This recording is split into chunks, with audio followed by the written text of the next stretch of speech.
در صحیح مسلم آمده است که پیامبر صلی الله علیه و سلم گفتند که یجمع الله یوم القیامة الاولین والآخرین فی صعید واحد.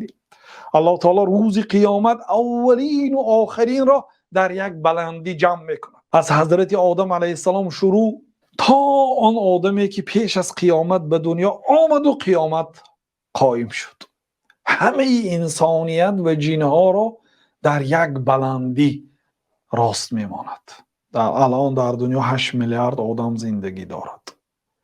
پیش از ما چقدر میلیاردها انسان ها از دنیا گذشتند، ولی بعد ما چقدر انسان ها به دنیا می آیند. همه اینها را الله تعالی در یک بلندی میماند و آفتاب به آنها نزدیک می شود.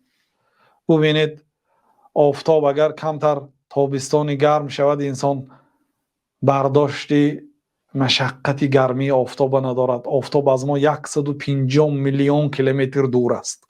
آن روز نزدیک می شود.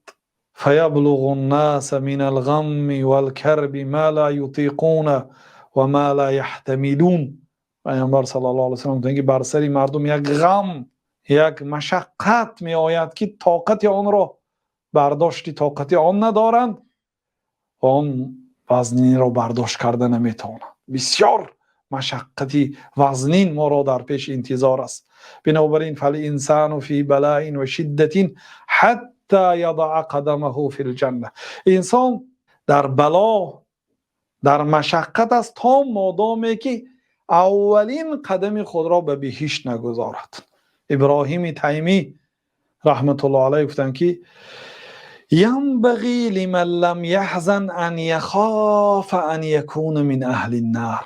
آن آدمی که در این دنیا غمگین نمی شود، درد و مصیبت ندارد، اون آدم ترسد که مبادا باز اهل دوزخ نباشد. اما آدمی که غمگین میشد و خرسند شود.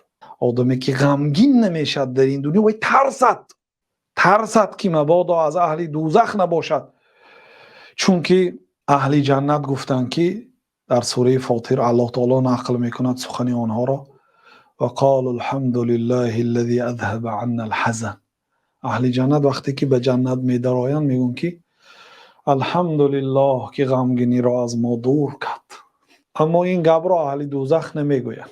نسأل الله السلامت و العافیه. ببینید این سخن بسیار سخنی بزرگ است.